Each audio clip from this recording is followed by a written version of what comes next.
History will be made in Fayetteville, Arkansas. Dave Van Horn and the Razorbacks hosting Chris Curry and the Little Rock Trojans.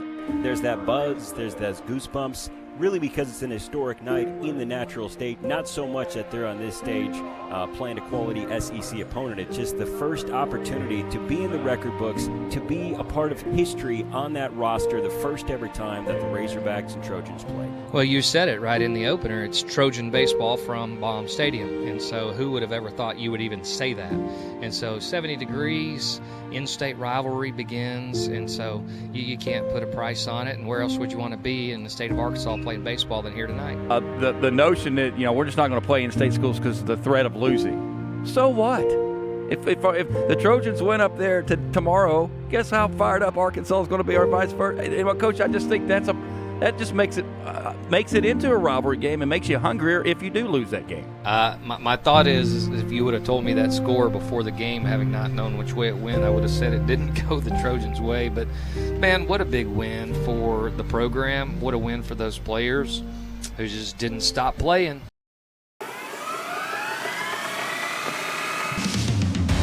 It's a beautiful night for baseball, and Bob Walker Stadium is just about ready to go.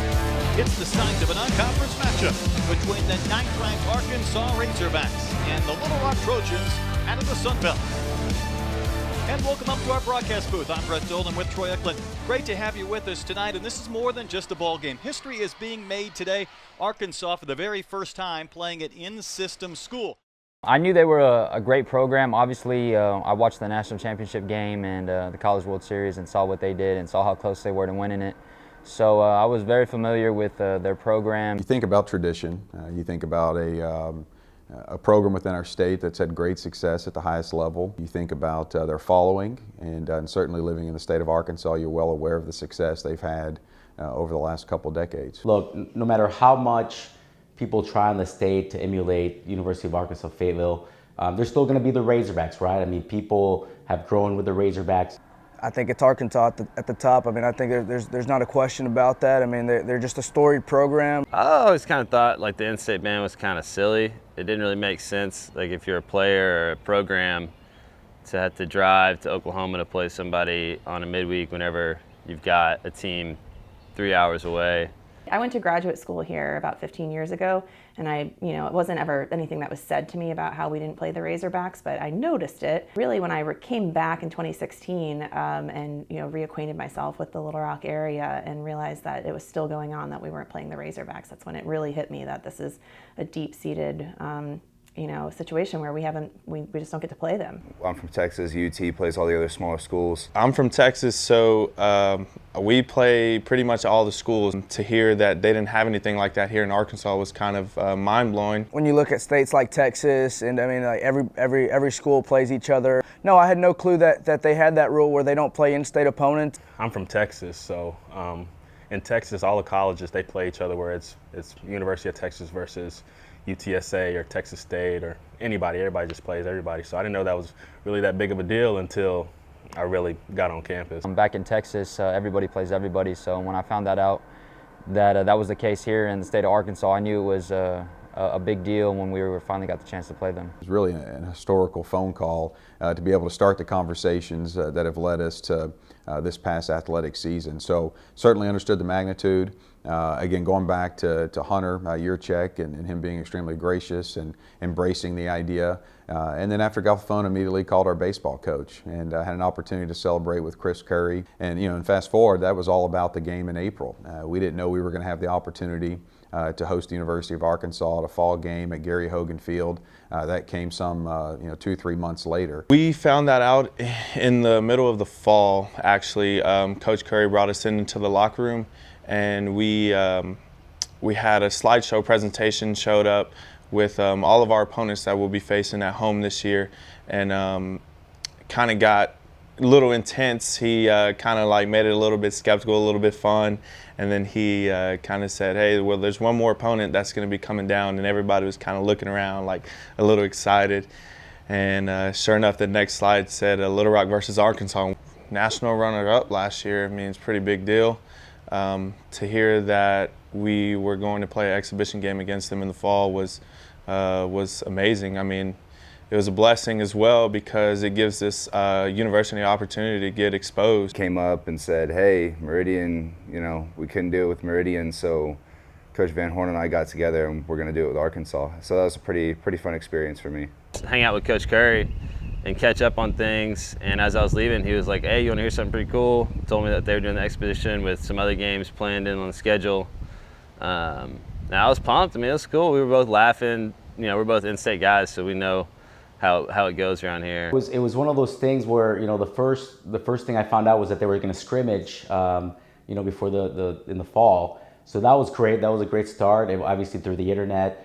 Coach Curry has done an excellent job of keeping alumni up to date with things. That was a game that we had always talked about kind of just as amongst guys from last year and even into the fall going into this year. We had wanted to play them and we knew it would be a big deal. And so once we all found out, we were all very excited. Here's what DVH had to say. It's great for baseball in the state of Arkansas. As a whole, I feel like baseball has gotten better in the 16 or 17 years he's been here, and these games will help grow this sport even more. I graduated in 2016, and I would always joke and say that's never going to happen, but it kind of realistically you think that it's bound to happen eventually. But whenever I was playing, I was not expecting for that game to be on the schedule. So I came in 2001 as a JUCO transfer, junior college transfer, and I redshirted my first year, and then I finished in 2004. I never would have thought that Little Rock, University of Arkansas Little Rock was gonna play the Razorbacks at any point. No one was making a push for that, and I think it took someone like Coach Curry to have that connection. It was long overdue. I think it's a good thing for the state overall for giving us an opportunity to play the flagship school. It is huge for us. I think it's huge for the other schools in the state. I mean, it's basically a scrimmage. It was more like a practice. We try to treat it like a practice, but the experience was it was unbelievable.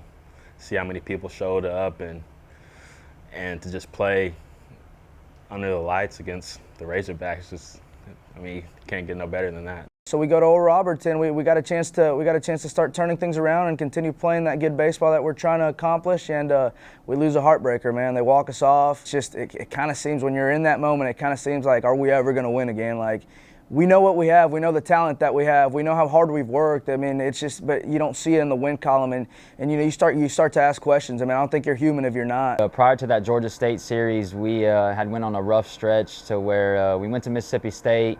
Lost over there, went to Georgia Southern, lost a series over there, and then turned right back around, got on the bus, went to Oral Roberts and lost a heartbreaker over there and got walked off. And so that Georgia State sweep really kind of propelled us into who we are and what we are now. It's those tough times that really expose what type of team you are. And I think we found out what type of team we are whenever we turned that series around against Georgia State and we got the sweep. We have a first ever coming up tomorrow at Baum-Walker Stadium in Fayetteville as the Arkansas Little Rock Trojans will head up there for an in-state game. I'm happy for the university. I'm happy for the athletic program to be in a position like this, to come to this game and, you know, wear their Little Rock colors with pride in Fayetteville. Yeah, sure. I'm definitely going to go. I don't have any real reason not to. I'm not going to miss out on it. They came up on a bus together, and so they were able to get ready for the game, but then also they were able to celebrate on the way home together. That's what college athletics is all about, bringing a community together. And I think the most memorable thing was just, you know, Chase having a conversation with one of our donors about how, you know, how big of a deal this is, and one of our donors just commenting that he's been waiting his whole life to see this. We knew we were there for business. I knew obviously how much the game meant to Coach Curry, as much as he won't admit it. I know it meant a lot to him, and I know, especially from him being from the state of Arkansas. I think one thing he had implemented the whole season was never get too high and never get too low. And so we went into the game even keeled. We tried to make it too big for ourselves, and it was going to get out of hand. But I think we went in there and we just, you know, played like it was just another game. You know, just on the bus, hey man, who's your high school rival? And I kind of go around the bus and they name them, and I say, okay, tonight that's who you're playing. And that kind of connects with them a little bit, but they get it. Anytime that the flagship school, you get to go play them, those guys know how big of a deal it is. For them, the way they see it is, there's nothing for them to win in that situation, right? The only thing they have is to lose in case they play an in-state school and they lose, right? They look bad. I think that's That's a horrible decision. I think it's great to have those in-state rivalries. And that's why I think it's a shame that they haven't done this before. McKinley Moore is going to get the ball. He was really good last Tuesday in the last 3 innings versus Oral Roberts, and we need him to get going for our conference weekend. Coach Spees actually texted me the day before, told me that I was going to be starting, and you know, being an off and on starter, it got me the butterflies a little bit, because not a lot of guys get the opportunity to start a big game like that. So I was very honored to be able to take that start, but I also knew that I needed to focus and get the job done. That's a tall drink of water.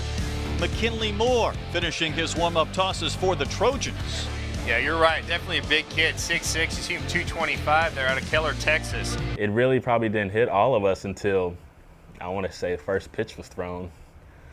And for us, it was really just any normal game. Christian Reyes, the senior from Toa Baja, Puerto Rico, steps in. And the first pitch of this Little Rock, Arkansas game is in there for a strike. I think the first 2 innings, obviously we were just getting acclimated to the atmosphere. Big games like that, it's kind of, you just got to settle in the nerves. And I knew for, at least on our side, that would be a case, that it would take us maybe an inning or two to get settled in. But after those first 2 innings, whenever the nerves and the hype of the game went away and it was just another baseball game.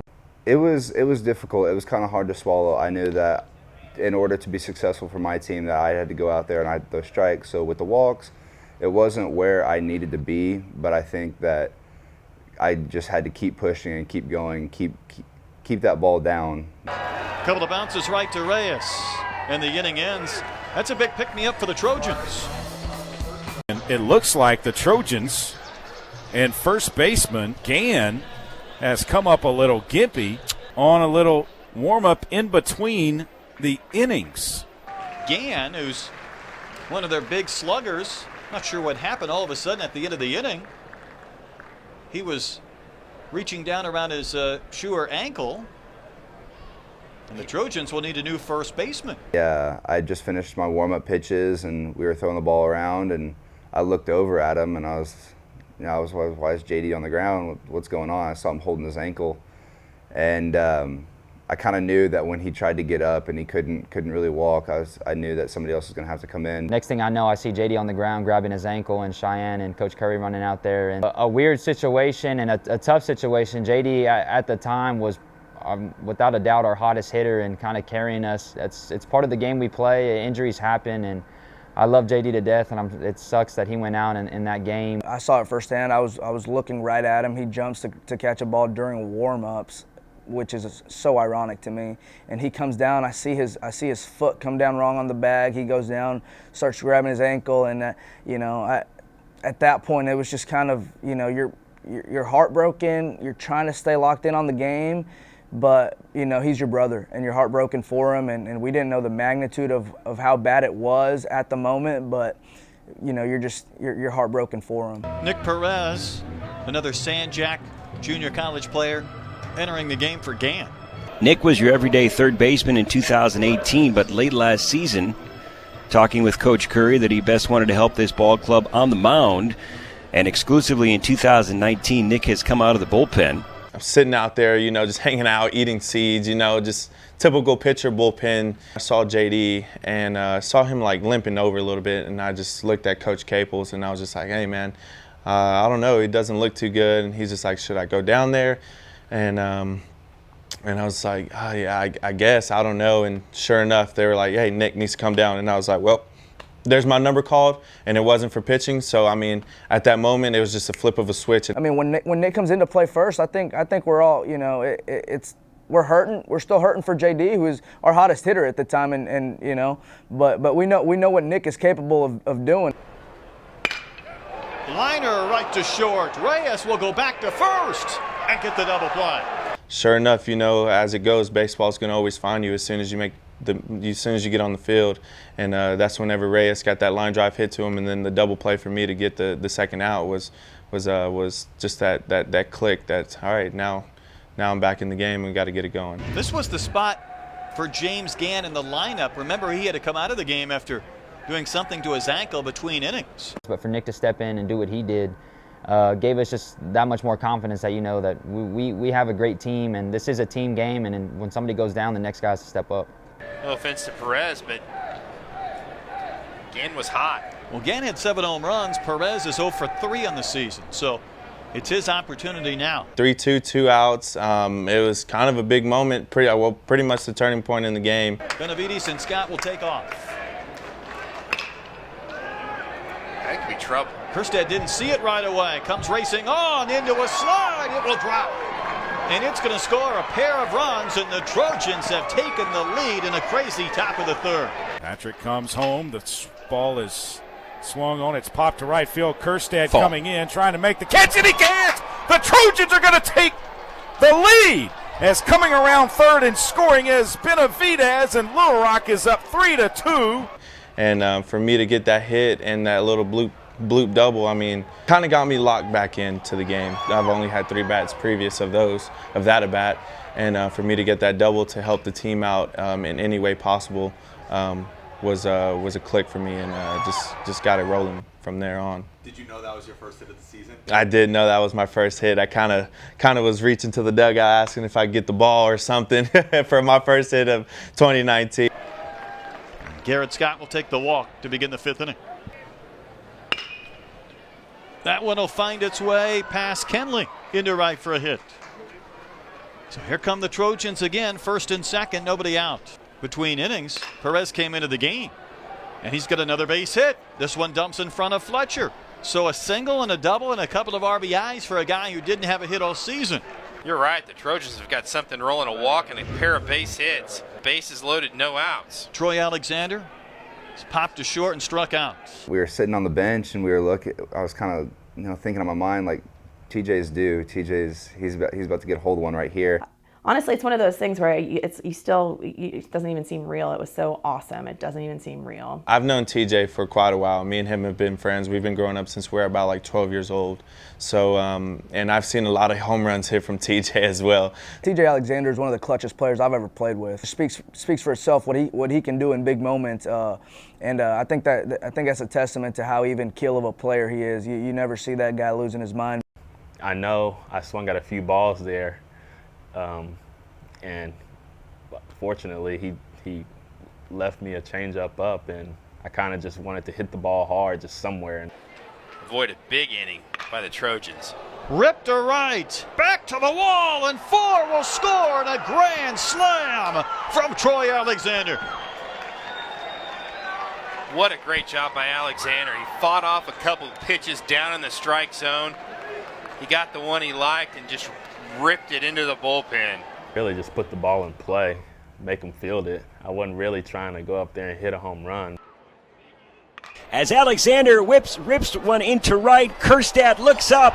A grand slam for Troy Alexander. So whenever I'm catching the bullpens, I always like to try and be able to watch whenever they throw the pitches so I can see what happens. So on that particular one, I'm pretty sure I had just caught a pitch, and I looked up, and that's like about the time I looked up is as soon as he hit it. And so I look up, and I see this ball just kind of flying to me. I'm like, what is happening? How is this happening right now? And so I look up, and it just basically comes straight to me. I barely had to move. And so I caught it, and it's like I didn't even know what was happening at the time. You know what I mean? It was so cool. It was a fun experience. I'm glad Coach Caples came up because I wanted somebody to just freaking hug. You know what I mean? It was so exciting. It was pure excitement. And then he caught it, and then he started celebrating with Jacob. Did you know he caught that ball? I didn't. That's awesome. He knew it was out when he hit it. That nice play by the catcher out there, and they're fired up in the Trojan bullpen. And as soon as that ball kind of hit off that bat, I looked at it and I said, that ball's going out. That's it right here. Here, we're back in it. Let's go. And it was a really exciting experience for me. When I saw that changeup was hung and he made contact, I knew pretty much off the bat, I knew it was gone. For him to have that moment was awesome. To see one of my closest friends have that moment was awesome. As soon as he hit the ball, I knew it was out, and it was just it's one of those things where you're just like, all right, we're here, you know. then he hit the ball, and it was like, yep, that's gone. I felt like I had hit it, man. Just the excitement I felt, the excitement we all felt. I think we'd all felt like we'd hit that home run, and we were all there with TJ. TJ is known for having big hits like that. He's done it since last year, and I felt like that was the game for us. That kind of sucked the life out of the whole stadium. It was special, and it was great to celebrate with our folks. And I'll tell you, the stadium got a little bit quiet after that, and I think it was well known at Baum Walker that the Little Rock Trojans were in town. And Baum Walker Stadium, Gary and Trey, I feel as though we should whisper. It has gotten very quiet here in Fayetteville. At that point, when he hit that home run, I kind of felt like we're going to win this game. Like that was the moment where we got a cushion. You could tell those guys' confidence level raised, and that's when I knew we had a really good chance of winning that game. It kind of all just happened really fast for the most part. Once I reached home, that's when it really just hit me. I was like, wow, we really just took the lead here. In my head, I was like, when I went out to defense, I was like, we're up right now. What did that grand slam from Alexander do to that dugout down there? Got us right back in the game. You know, our guys haven't blinked. They haven't panicked. You know, we shot ourselves in the foot early with the walks in the air. But I'm proud of the way they're competing. The moment's not too big for them, and we're riding this thing. We'll see what happens. Still ranked in the top 25. Christian Franklin with the base hit that escapes past the shortstop Reyes. The team went to Omaha, and that one got Plunkett and Padilla, the term that he used. Ezel to bunt, another good one. Gordon has to hurry. He bobbled it and has no play. And in a blink of an eye, the Hogs have loaded the bases. You bring in Ethan Daly, and I'm listening, and I hear his ERA, and I was like, ooh, this is where it's going to start getting bad for Little Rock because you're going to the bullpen. Some guys are struggling. We felt like we needed a guy with some stuff, and Ethan Daly has stuff. It's a 90, 93 mile-an-hour fastball, a low 80s slider, and if he's on, he can be really tough. We've seen it. Ethan on to pitch for your Trojans. He has struck out 10. He's walked 14, given up 18 runs, 17 earned, and 13 innings pitched. Comes into this appearance 0-3, the ERA just north of 11. My mentality was really just trying to take one pitch at a time, just trying to get ahead early in the count, not put myself in a situation where I was forcing my hand, more so just trying to get ahead and be able to throw the pitches that I felt comfortable throwing. When Ethan was coming in, Ethan is one of the filthiest pitchers I've ever faced. I faced him a handful of times here in the fall, and he's got some nasty stuff. So when I saw him coming out the pen, me and Fig, we're not allowed to meet group up outfielders. But I told Fig, I was like, he's going to get us out of this jam, and he's going to take us home. And I told Fig this, and I told him right when he came out the bullpen, I was like, he's going to get us out of this jam, and he's going to take us home. And I just had this gut feeling, and it was weird, where I knew Ethan was going to do his job. Before he got the ball, I had tapped Ethan, or I just talked to him. I was just like, dude, like, I know it's a big point of the game, but you're going to have to get it done. You're going to have to do this, and you're going to have to get us out of this inning, whether it's 1 run, 2 runs, and that's fine because we're going to swing it as well. But I had the utmost confidence in Ethan. Knowing Ethan and knowing his ability, he has the ability to be great. Like, he has good stuff. They get bases loaded after we score, and we see Ethan running out of the pen, and you know, we have the utmost confidence in Ethan just based on how good his stuff is. And so we knew if there was a guy that could get us out of a bases loaded jam, get a couple punch outs, weak contact, it's Ethan Daly, man. And the Hogs have him loaded after Alexander had the grand slam in the top of this inning to put Little Rock ahead. Here's Casey Martin, and this is probably the last man that the Trojans want to see. Pressing just a little bit. We look up, you see 268 on the board, and he'll go down on strikes. That's a couple of big pitches from Daly. Maybe it's just ignorance, not knowing what they were capable of. I didn't really know much about them as a team other than, you know, we had talked about a couple hitters that we knew that were good hitters. I don't know. I just never been one to really look too far into a lineup and look ahead. I know that if I do what I'm capable of, then everything will work itself out. In the air to left, Alexander comes charging on. Franklin will bluff a tag, and the throw will easily keep Franklin at third base. So bases loaded, nobody out, and Martin and Kerstead have been retired, and the runners haven't moved. And the Trojans are still leading. This is a good outing Right here for Daly. Ethan Daly with a 3-2 pitch to Fletcher. Second baseman Coker has to come charging in from the grass to the dirt. That was not an easy play from how deep he started. Hogs left the bases loaded. That fifth inning belonged to Little Rock.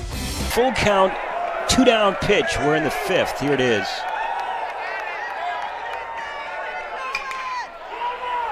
To Coker at second. Toss over to Perez. They get out of it. They get out of it. Ethan Daly shouting as he gets back into the dugout. Chest bumps, high fives all around. The game definitely happened in that fifth inning with the grand slam and the shutdown. That's all we talk about is, we score, we need a shutdown, that's it. And that's what we did. I'm an emotional player.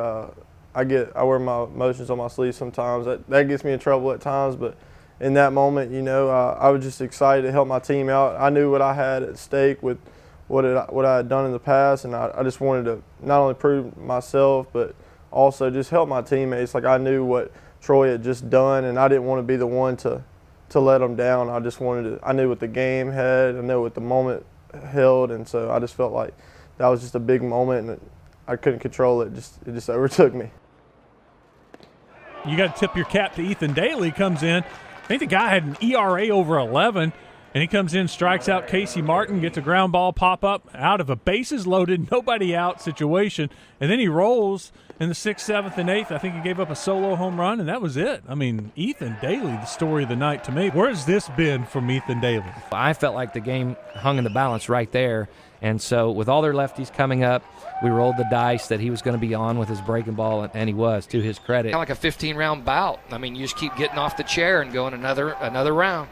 Okay, another round, send him back out. I wasn't going into the game thinking, I'm going to throw 5 innings tonight. I was just trying to get one pitch, one out. He came into the game with the bases loaded, nobody out in the fifth, and he had to face Martin, Kjerstad, and Fletcher, and the Hogs did not score. This is one of these games when you're on your old rocking chair on the porch in Louisiana when you're 70 years old. You're telling the grandkids about it. And he came out, he came locked in, and he took us home, man. It was incredible to watch him, dominate that caliber of an offense. And not only the way he was throwing the ball, but the way he was carrying himself on the mound, the presence that he had, you knew it was over, and it was fun to watch, man. I had the best seat in the house from shortstop. It was fun to watch. Hit well to center, traveling to Figueroa, and the inning is over. It ends with another man left on. Arkansas is stranded 11 through 6. So now the Trojans in a position to try and look for some insurance. Martin will charge, and the ball skipped under his glove. Alexander will turn third and score, and it's a 2-run lead for the Trojans. Maybe a chance to get 2 here. Kenley will bobble and flip, and everybody's safe. Back-to-back errors by the middle infield. I mean, you think these guys are, from the outside looking in, that they're immortal, that they don't make mistakes. Everybody makes mistakes. It's college baseball. And so seeing them make those mistakes, you just got to understand from, at least on our side, we knew we had to capitalize on those mistakes. We didn't let up. Every time they were trying to make a run, we nipped it. So, I mean, it was just a credit to how well we stayed focused. Close to us. A line shot down the right field. It's a fair ball. And coming around and scoring first is Padilla. Figueroa is going to follow, and Little Rock leads 10-6 on a double by Reyes. Kick by Ezel. He'll make the play, but a run will score. The 11th Trojan run. Martin sprinting over. Nesbitt will make the catch, but as he falls down, it will give Reyes a chance to tag and score. The Razorbacks at one point were up 3, now down 6. 9 unanswered for Little Rock. Pitch, swing, and a base hit in between short and third. Alexander's going to score. Coming around third and holding there. The cutoff throws into second, and safe at second is Figueroa. Every spot in the Trojans' batting order has scored at least a run. After it looked like he was out on a bunt, that'll go to the screen. Plunkett can't find it, top to bottom. Comebacker. And that one is bobbled, and it will result in another error. How many plays tonight would you estimate that you watched come off the bat and you think that's an out, only to have it not be an out tonight? Yeah, it's been 6? Several, at least. As opposed to really back-to-back games? Club to left towards the bullpen, and it'll short hop the wall. It'll add another run. And safe at third is Coker. Riley Pittman will send one to Fletcher. Fletcher makes the catch, and his throw is offline, and that is run number 16. He looks at a 1-0 offering, a ground ball through the gap. It's going to score another run. Coming around third, Padilla is safe at home. It is now 17-7. I think it came a moment in the game where they knew they were they knew they had no control over the game. Their fans are out of the stadium before the game's over. They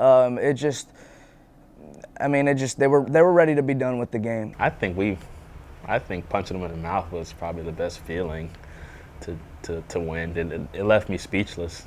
It left me speechless to see how their fans just slowly but surely just left, and how our fans just stayed there and supported us. It's nothing like it. The best part, the way it evolved at the end for me was the greatest. And we owned that ballpark at that moment when the game ended. So for me, the evolution of us kind of sticking it out, hanging with the team, and their fans clearing out, and it just being us at the end was fantastic. And you could hear a pin drop in this crowd. There is no buzz it in is, Baum-Walker Stadium. Certainly is very quiet. And Baum-Walker Stadium is silent. Completely silent. Well, as we got closer to the ninth inning, there were some of us were starting to talk about going over to our dugout side so that we could be there for the guys and really make sure that they could hear us. Again, I was screaming the whole game, so I think they could hear me from the outfield. But we made the decision probably in the eighth inning to make that walk over. And some of us were second guessing it. Are we messing up our good luck from having been out in the outfield to moving over by the dugout? But I'm glad we did, because we got to be right there with the guys at the end of the game and showing them just how much we care about them and how proud we were of them. I was hoping I wasn't going to jinx our team, but I felt with a 10-run lead that it was safe to make that walk. Maybe happened a little earlier than what I anticipated, but it was a fun walk. It was fun to walk with our administrators and our supporters, and to be able to go behind our dugout and be there in the closing inning. We all moved to behind the dugout, so that last inning, everybody was behind the dugout. Sometimes we get so locked in and so caught up in the guys in our own gates, in the guys that we see every day at Gary Hogan Field, our teammates and our coaches, and sometimes that was a moment when I saw them, and it was just like,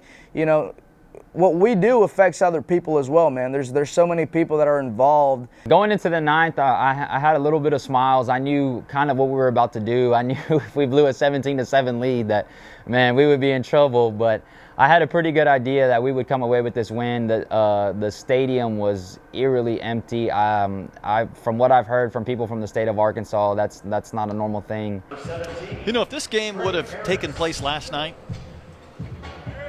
it might have been one of those that people around the country looked at the score and said, April Fools, right? It's not over till we get that 27th out. So whenever we got that first out of the inning, was just like, okay, well, we're getting a little bit closer. We're not done yet, but we're getting there. We got the second out, and it's just like, all right, one more. And sure enough, whenever we got that 27th out, that's whenever all the emotions were released. Everybody was happy. We had our fans behind us in the dugout, which was awesome.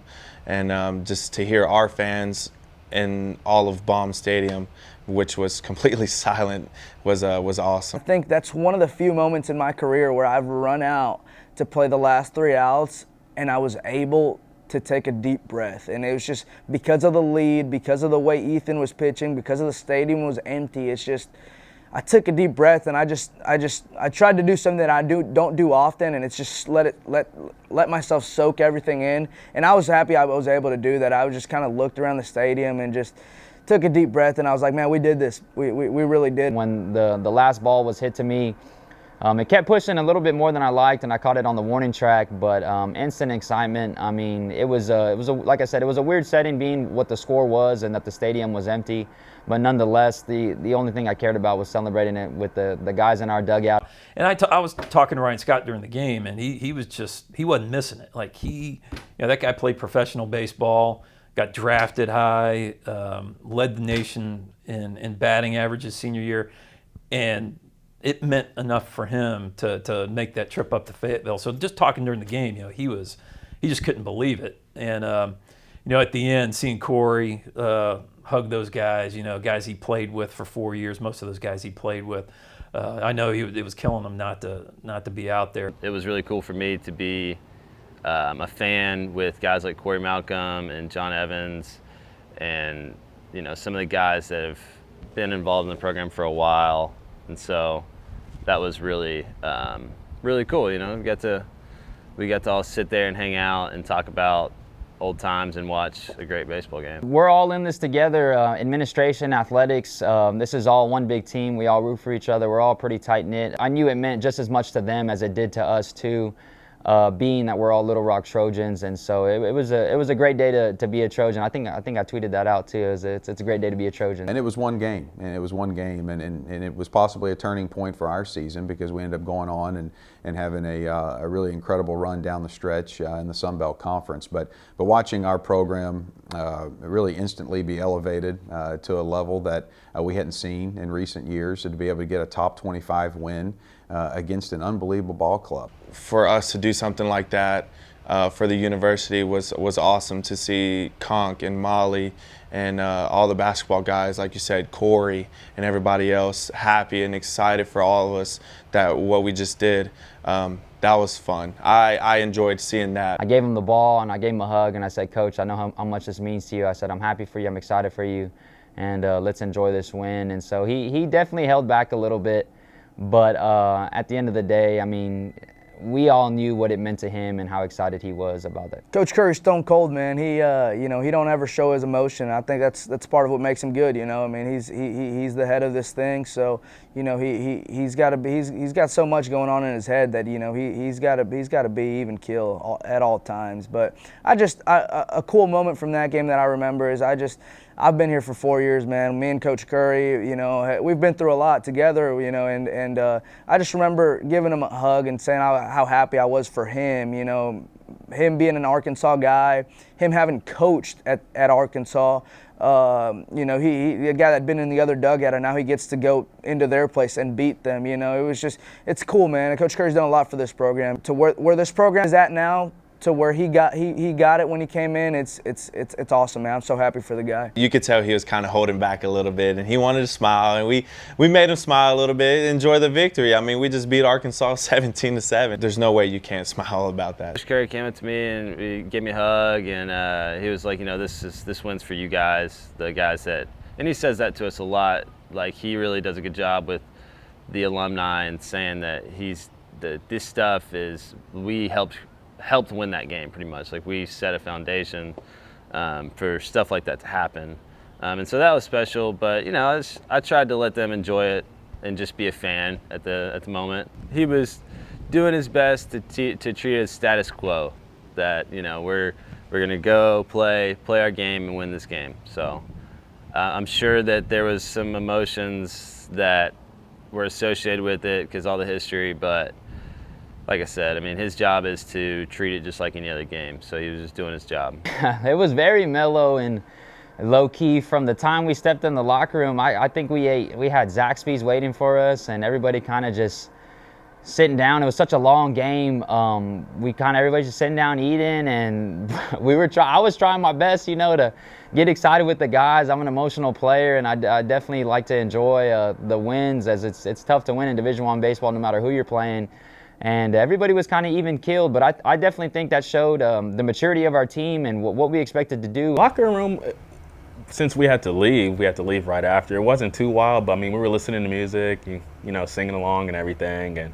And on the bus, we had a karaoke bus ride for the first probably 15 minutes. And that was pretty much it. It was a late night, and it was Tuesday night, so we all had to do homework and catch up on some sleep. It was a late game, Tuesday night for sure, so a couple guys had class the next day, so we kind of all just fell asleep. The outreach that you have from alums, whether they're former lettermen or just those that were students here at Little Rock, when you hear from your fans and you get the emails and the phone calls, having our supporters there that night, having a lot of our corporate sponsors, having a former baseball letterman that we were able to engage with before and after the game, you knew it was special for them as well. Especially through social media, Facebook, old teammates of mine that I followed through Facebook. I mean, they felt so proud that that we had beat the Razorbacks, obviously, which is huge, for a program like University of Arkansas Little Rock to beat the top-notch team in the state, and not only that, beat a team that's ranked nationally, right, in the top 10, had gone to the World Series last year. You felt a sense of pride. The future is really bright for this series, and again, we were very excited to get it started this year with women's soccer and obviously baseball. It's exciting to be, one of the first teams in-state teams to play Arkansas. I think we'll create a nice friendly rivalry. I think you're going to see a lot more of our student athletes just getting excited to go to games because they know that you're going to have the potential to play Arkansas. The regular season game for us, it was a door open for the other sports. To get that exposure for Little Rock, Arkansas is awesome. And I'm happy that we were the school to actually do that, because I know schools all over the country, they play each other. The 86 win, the men's team beat Notre Dame. That's probably the biggest win in school history. The win over Purdue in the national tournament was big, and the women getting to the second round. But I think the most important win in school history was probably that baseball game. That was just a very important win because we actually were on the same field with them, and we competed with them, and we beat them on their home field. And I think that was the most important. You referred to the win over Purdue a couple of years ago in men's basketball, and obviously the success of women's basketball and marquee wins over Texas A&M in the NCAA tournament. This is up there towards the top, and I think what makes it even more special is the fact that it's against the University of Arkansas right here in our own state. I'd definitely say it was probably the best sporting moment of my life. I would go as far as say that. I knew what it held for this program. I knew what it held for Coach Curry, and I hugged my dad's neck on the sideline after the game, and he was shell-shocked, and it's just it's one of those moments when you look back and you're like, wow, that really happened. You can't really quite grasp it in the moment, but when you look back, like, that was a big-time moment, and I'm glad I was able to be a part of it. Ethan Daly, I've watched that guy just basically grow up over the last 2 years. I was so proud of him, and watching his father and him get to have a moment after the game is probably something I'll never forget for the rest of my life. The 2018-2019 Little Rock Trojans beat the Arkansas Razorbacks 17-7 for the first time ever in school history.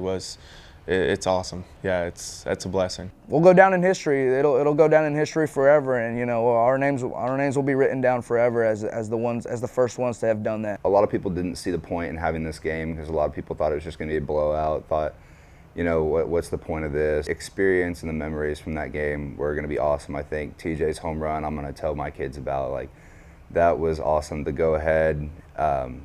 But I think that the memories that I got from that game, just being up there with the team and all the laughs and the good times that we had, are just going to be the most that I take away from that game. TJ's grand slam was the biggest moment of the game, and like I said too, not that I'm going to sit here and say that I had anything to do with Ethan's pitching, but I did tell Fig. I said, Fig, I said he's going to get in here, he's going to get us out of this jam, and he's going to take us home.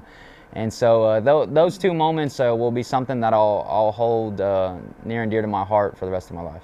Two moments come to mind. I think when Troy hits that homer and puts us in front, it's just kind of like wakes everybody up. And I just think running out for the last 3 outs in the ninth, man. I just looked around their stadium and it was empty. It was just such a happy moment. It's the highlight of my career here in Little Rock.